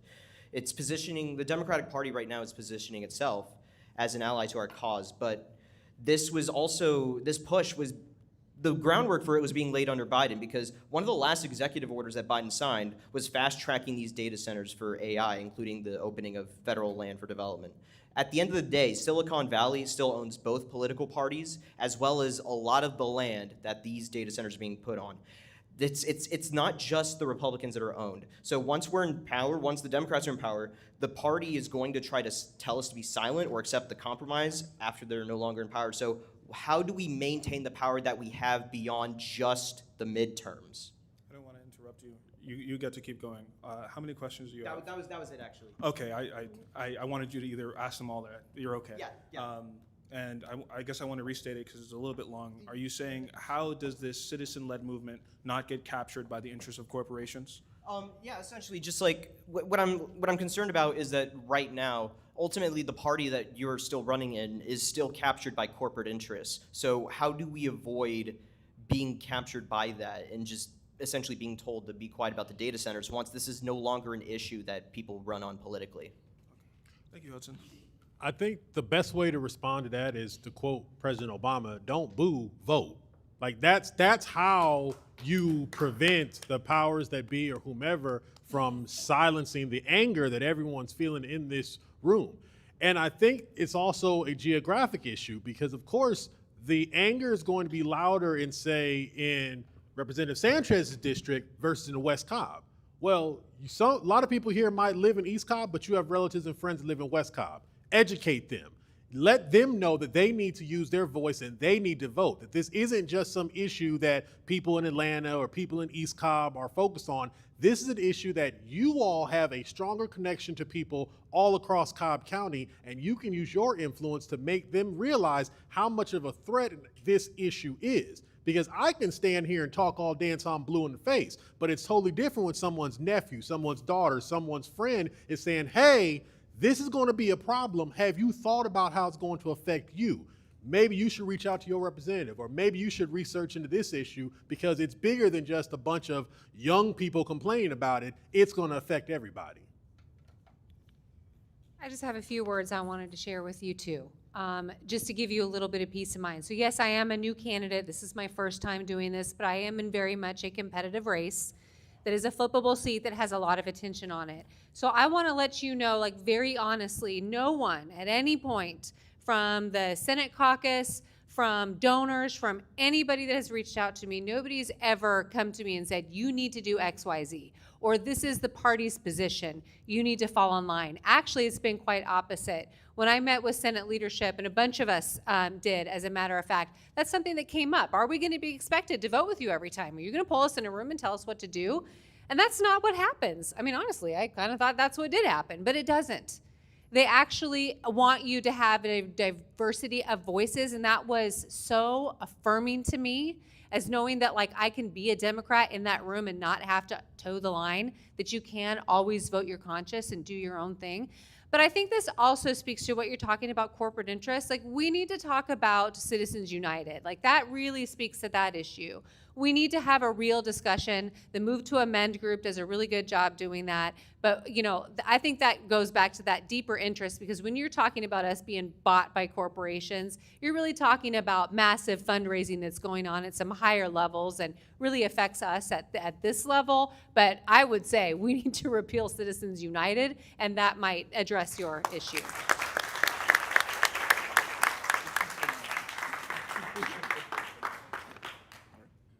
All right. We gotta keep growing over time. We'll be mindful. You were saying something. All right. So my question's kind of a two-parter, and you know, this entire night we've talked about transparency within our government and going out and working with our representatives. And my question is, what are we supposed to do when our representatives don't care? I myself am from Effingham County, and I grew up and actually lived on the exact road that the data center is being made on. Not a lot of people know, but the data center is 4 miles away from an elementary school, and it's the very school that my mom grew up teaching in, and is the place where I got my very first job at. And one of the things that someone brought up earlier is a lot of the health concerns, and one of the things that made us really upset in Effingham is we never really got a chance to go against and talk to our representatives about the data center. As you know, it's been brought up tonight, almost all of them wrote NDAs, so we never really got that chance to bring it up. And one of the sad things is, a lot of people in the community are worried about, the health concerns, and we feel like there's no legislation that we can fall back onto, considering that the proposal's already gone through and they're already planning on making the facility entirely. And my question, I guess, is what can we do here to stop that from happening here? Thank you. So this kind of goes off of the last question as well, is, we do need to get rid of Citizens United. And in order to do that, this is where you can get involved. It's that feeling that nothing that you do matters. It does matter. The reason why they're fighting so hard right now to pass that Voter Suppression Act is because Elon doesn't have a button that he can just push. Your vote still matters. And so you can get involved in different ways. You can canvass for people that'll go against them. You can volunteer. You can donate. There's all kinds of things. And I'll tell you right now, none of us up here is getting any kind of money from anywhere. That we're up here making phone calls, and we're trying our best to get money so we can flip our seats. And that's how you can get involved. If you don't have money, you can write postcards. There's so many ways you can get involved in helping people fight for what you want. Okay, I'm looking in you in the eye right now. I want you to run for office. Okay, I know exactly how you feel because I have felt that way by feeling unrepresented by my elected officials. And what can you do? You can run for office. How many counties out there have got Republicans that have never had a Democrat on the ticket? Right? You can be that person. And I know it's overwhelming and I know it's scary. And let me tell you, we all feel that bar to entry, but we are all average, normal people. We are you. You are us. There is no difference, right? We are just stepping up, and we will share that information with you. I think that we need to stop gatekeeping public office and make it accessible. Start out with a National Democratic Training Committee.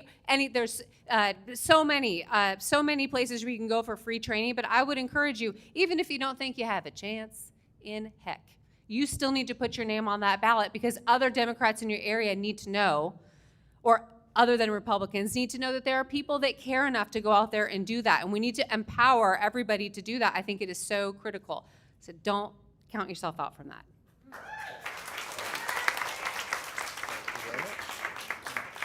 And I want to just say real quickly as well, I always like to say we go November and beyond because I don't want people to think that the voting is the last thing.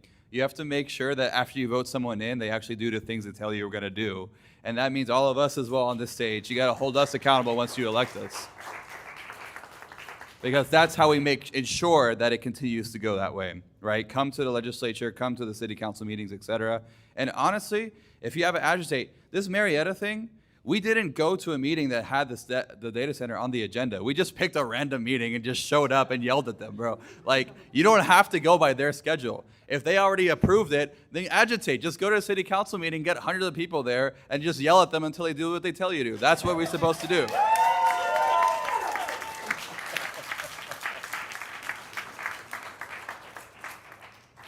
Hey, y'all. Thanks for being here. Great meeting tonight. One of my opinions about Democratic politicians is we don't spend enough time or energy talking about the meaning of words like capitalism and socialism. Last week, thank you, Representative Sanchez, except for you. At the Trump rally last week, he certainly was very, free to use the words like Republicans are capitalist and Democrats are communist. And of course, he doesn't really elaborate or define that, but he's using the labels. So I just want to challenge you to, think about the meanings of the words capitalism and socialism in the context of data centers. And so my first question is for Commissioner Hubbard. Would you frame the regulatory framework for the power industry in Georgia as capitalist or regulated capitalism or socialism? And the second question is, should the data center industry be more socialist or capitalist? Right now, I think it's free market capitalism or regulated capitalism. Awesome. Thank you. Awesome question, actually. And I had a response to Trump and his talking and throwing out labels and words that he doesn't frankly understand. What we're seeing is a form of, no disparagement here, but Republican socialism, which is, I define as privatizing the benefits for himself and his allies, but socializing the costs onto all of you and me, and that's what they're doing. So they're practicing Republican socialism right now, is what I would say. And I was also going to make the point as well that we're here in Marietta, and previously, if you've never been to 57 Marietta Street, right by the College Football Hall of Fame, there is a very famous but hidden data center right there downtown. But I usually think of Marietta in the terms of Cobb EMC versus Georgia Power. They sell the exact same amount of power to folks that might live on one street or the other. And Georgia Power, their bill will be double what Cobb EMC is. Why? The difference is profit. The Cobb EMC is not for profit. Georgia Power is for profit. Someone shouted earlier the idea of an AI sovereign wealth fund. This is a Bernie Sanders concept of if they're going to be coming into our community, why don't we take a public ownership in these things so that if there's a benefit, then it accrues to us. I'm fine with that form of socialism. I think we need to actually bring those benefits to the people and make the people that are incurring the costs pay those costs. That's what we should be doing. Thank you. Great. Yep. Thank you.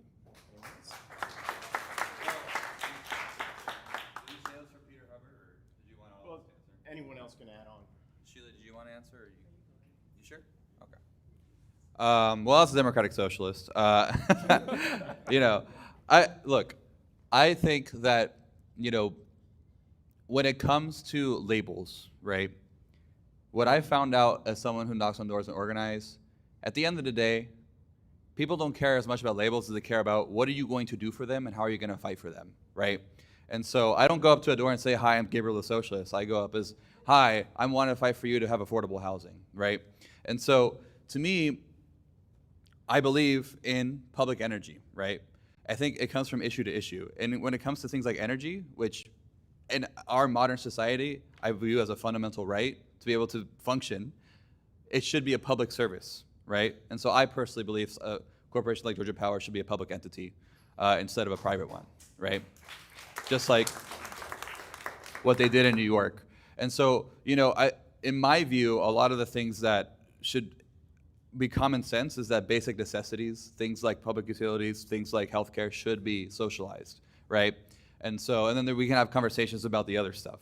And so when it comes to definitions, I think we have to talk about it in terms of how people will actually interact with daily life, right? How is it actually going to impact you on a day-to-day basis? And to me, that's how I view talking to folks about these issues, so.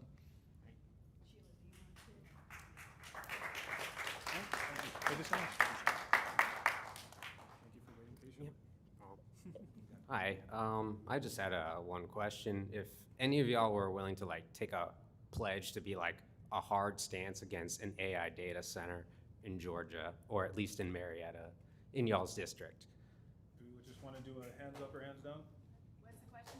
Would you take a hard stance, like a pledge of like a hard stance against AI data centers? And I guess this would apply to state candidates. You guys are statewide, so for the state candidates, hands up, hands down, I guess. I'd have to know more information, and I support a moratorium for now to get more information. So currently, based on the knowledge level that I have, I would be voting no for AI data centers. Just if anybody speaks, just you get on the microphone. Yeah. So, The other thing I would say is, again, I loved, thank you, Sam, for opening up with the definitions of what are data centers, because we have dozens of data centers all throughout our county right now. this was specific for AI data centers. Got it, the hyperscale? Just AI data centers. Same thing. Yeah. Same thing, yeah. Yeah. I personally need to learn a heck of a lot more from the experts about the impact, and that's why I would be encouraging a moratorium at this point. I agree with the moratorium, especially the one gentleman who talked about, we already know in one state that there's bacteria that's being created by the data center that's poisoning the water. So I agree we need a moratorium to study what else is going to happen with having a data center before we can say, yes, it's going to be a good thing. Because let's say we can do a study and we can find a way to protect us from the issues that'll be developed. So at this stage, I'm in favor of moratorium. I would say one of my biggest concerns too, I think we might have briefly touched on this, is that I think that we are in real danger of having an AI bubble pop. And it's going to have real massive consequences on our economy. I was around in the dot-com bubble days. That's when I started my job. So it was, you know, I entered the workforce to jobs for everybody, and then all of a sudden they were gone. And I was in that tech industry, and it was devastating. It was devastating to families. I was a young, broke girl for a long time because of that, and I remember what that was like.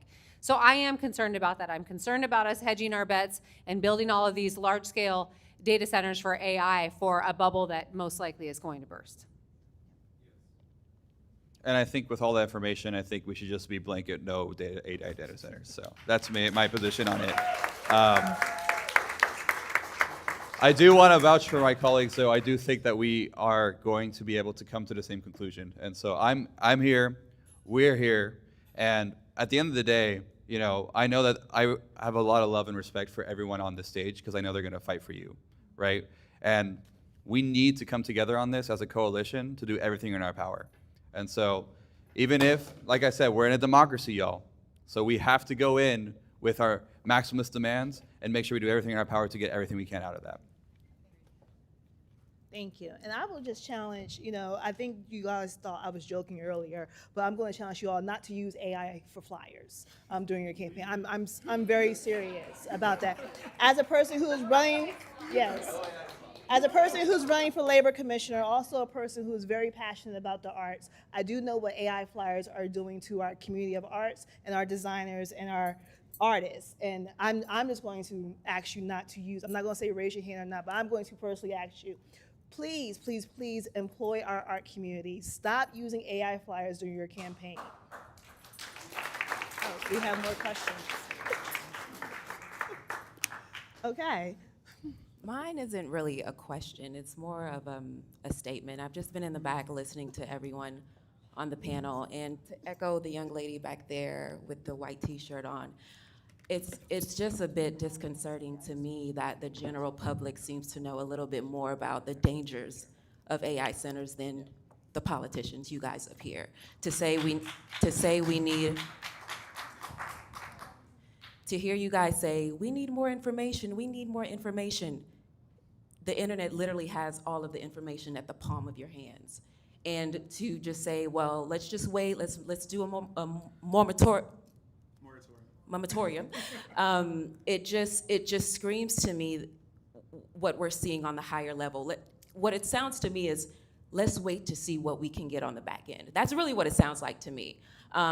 Because all the information is there. We know, we have the proof about the data center, I think in Fayetteville. I mean, there's legitimate information and resources about what happened there. So we don't need to repeat the past to learn from it. So when you say, let's pause, it's like, what are we pausing for? We know what the implications are. So it just, you know, there's only two people on this panel that I feel comfortable with voting for in November. Everybody else, I'm side-eyeing you. You're saying we need more information. For what? For what? We know the implications. I mean, I've got 7- and 8-year-old nieces and nephews who understand the implications of data centers or having a surveillance city or county or country. And I've got grown adults in front of me saying, well, we need more information. It's just really disappointing. And I wish we would have more politicians that would just be for the people. It just sounds like, again, just the pause and the hesitancy just sounds like you're waiting for something else, like another buy. That's really what it sounds like. You're waiting for a buyout of some sort. Somebody to give you more money, somebody to sway you in a different direction. It just doesn't sound like you're for the people. And that's just the honest truth. That's just what it sounds like. Thank you. Thank you. Just before we go to responses, just real quick, I want to be mindful of time. Representative Sanchez does have to leave. I also have to leave. So we're just going to let him say goodbye, give some contact information for those who want to reach out to him, and then I'm going to do the same, and then we're going to just... Thank you, guys. You can go to my website, sanchez4georgia.com. You can follow me at Sanchez4Georgia on Instagram, TikTok, all of that. And I am running for re-election in November. I do have a Republican opponent who's crazy, so please make sure we get re-elected. Anyway, please, I want to hear everyone's response. So, thanks, y'all. Thank you. Thank you, Nikki, for hosting, and Yes. we really appreciate you. Yes, and thank you all so much. Again, my website is votefornikki.com, very simple. VOTE4NIKKI.com. But this is not the last time you see me. We have 98 days left until November 3rd, so you'll be seeing a lot of me and hearing a lot from me as well. Love the panel, love the discussion. Looking forward to electing and running and working with all of you. Thank you all so much. And her race and the PSC race are statewide, so no matter where you are, you can vote for these candidates who are statewide, PSC and Labor Commissioner. Good evening, thank you. I'll just out myself a little bit as saying quasi-libertarian Republican, but don't hold that against me. I'm traditionally Republican, not the more extreme that's been there. I also support the moratorium. I live in data centers. I work in IT. I've been doing IT for a very long time. And just a couple things, when the thing came up the other month for the data center in Bells Ferry, The biggest problem I had with people on social media, Reddit, stuff like that, was that they were trying to plug all their feelings and emotions into the decision process. Unlike elected officials, you have to take some of that emotion out, which I applaud because it takes a lot of effort to be able to do that.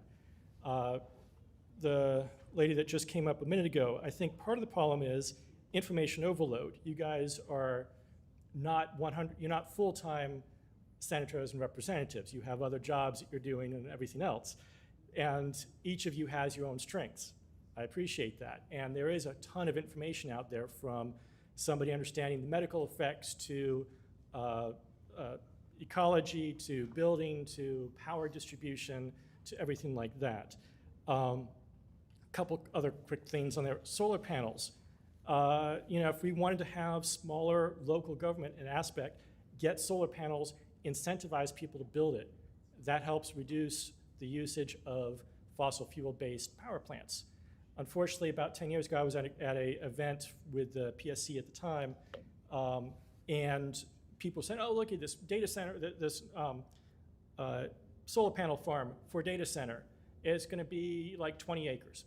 That is nothing for what a data center would take. That amount of solar panel would have powered one data center for Facebook at the time, for just during the day. But if we can incentivize that, put it on every commercial building, on top of the data centers, everything, that would help. Last thing on healthcare, you were focused on healthcare. There are certain AI-based things where they're actually getting 80 to 90% accuracy in early detection, 3-year early detection on pancreatic cancer because of AI and machine learning of these types of images. Those are things that can come into play. And lastly, for people who want to be involved, there's a Ward 5 town hall this Thursday at 6:30 p.m. In Marietta. Come to that. Go to anything. The problem I've seen is so many of these types of events, and Sam has probably seen these too, that people just don't show up. And I've been at some of these town hall meetings, and there's been 20, 30 people out of a population of 8,000 that they represent. So. Thank you for coming. I don't think there was any specific questions, so. No, but I would just like to address, this is my first time, I'm a first-time candidate, and I'm sitting on this stage at a data town hall. I'm not a data center expert, right? And I think there's a misconception that when somebody's a candidate that we know everything about everything. I am still trying, I'm doing my research on data center. I'm doing my research on, corporate pardons. That's something new. We're all up here trying to figure out what all the issues are so we can address them when we go to a normal town hall when it's open to everything. So if it seems like when we say we don't have the information, we need more information, we're not saying we won't get money in our pockets. What we're saying is we need information. We need the time to get the information. And, when I get to Congress, there will be congressional hearings. There will be studies that are done on these things. And then I can better articulate, why something should be done and why something should not be done. And then we can have town halls and you can hold me accountable then. But right now, I know that it seems like we don't really know what we're talking about. We probably don't. We're not, I think Mr. Hubbard's the only one up here that's really dealing with it every day. All the rest of us, we're out here grinding, doing a campaign. So sorry if we're not really experts in data center, but we're up here trying to answer your questions and trying to be transparent. We are students. That is the large part of the work that we do. We are diving deep into every facet in really a detailed way. So I appreciate that commentary. And I would just say that, we want to earn your vote. And I believe that through conversations like this, I hope that we can earn your vote. I hope that you can share more information with us. I hope that we can do our own additional research. I try to speak with experts in every single part of legislation that we put forward. So don't stop talking to us. Don't stop giving us your feedback. I'm interested in it individually. I would like to earn your vote, and I would continue to like to have these difficult conversations. And to the effect of, some sort of payout or buyout, I know every single person on this stage, and not one of us falls into that camp whatsoever. We all are very independent-minded. We all are very interested in having a robust, balanced conversation and looking at these angles from all of your experiences, your lived experiences, your professional experiences, your areas of expertise, absolutely. So don't stop, and thank you. Thank you. Yeah, like we're Democrats. Nobody's, stuffing cash in our pockets, unfortunately. So that's not a problem here. You don't need to worry about that. But I will say, as I don't think I really addressed this, I am terrified of some aspects of AI. Let me make that very clear. I am a mother of 4 my children are online, like all of us are. And they are growing up in a world that is so profoundly different than the one that we grew up in.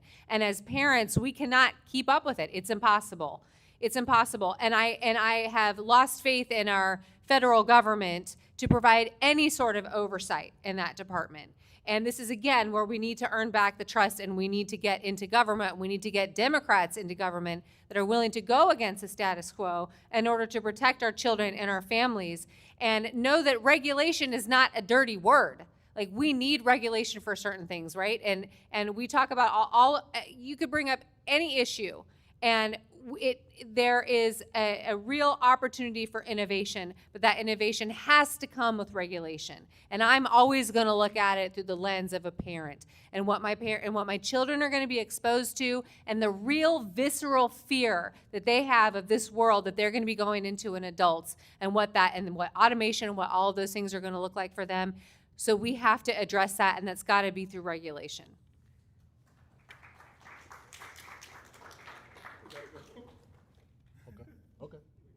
Time to go. I am so sorry, because we got to go at 9 and it's 8:35. But thank you all for coming here. This was very informative, even for me. So I really appreciate, especially the perspective you gave, Peter. This was great, and I really appreciate the audience questions as well, because when we have these discussions, like I'm really focused on Marietta, it seems like a developer will get up there, give their pretty presentation, and then we all have to pray that the city council members will say something of note about the project, and that doesn't always happen. As you saw, the original data center Marietta got approved by a 7-0 vote last year. So this has been great. And yeah, I guess I'll usher you all off stage. Thank you, guys.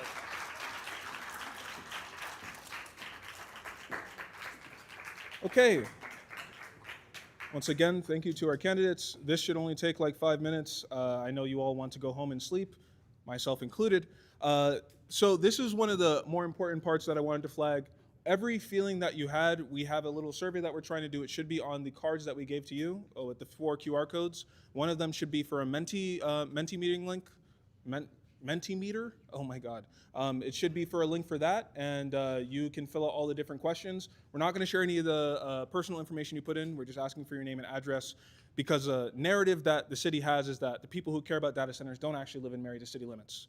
So we want to really push back on that. That's why we're asking for your address, and everything that you feel about data centers, put in that, and we're going to push for whatever legislation that we possibly can at the city level. So that's really what that survey is about. So please, please, please fill that out. Spread it to all your friends who live in Marietta. Even if you don't live in Marietta, just take it. And yeah, that's it. These are all of our coalition partners. And yeah, the next Marietta City Council meeting is on August 12th. It's at 7 p.m. on Lawrence Street. If you go down Lawrence Street, you'll see the building. If you want to come there and yell at some elected officials or meet some new people, that's where you're going to do it. Data Center Town Hall. There are more elected officials who represent Marietta. Mary Frances Williams is over a huge portion of Marietta. She is going to be hosting a more informational Data Center Town Hall, but you can still go and meet her and ask her more questions and go there. Here's all the information if you want to take a screenshot. And election day, please go and vote. I don't even care if you leave your ballot blank. Please go and vote. Well, I do care, but please go and vote. Yeah, go vote. And we're done, guys. That's it. Oh, hold on. Go back? Okay. Okay, I'll leave this up. Thank you guys for coming.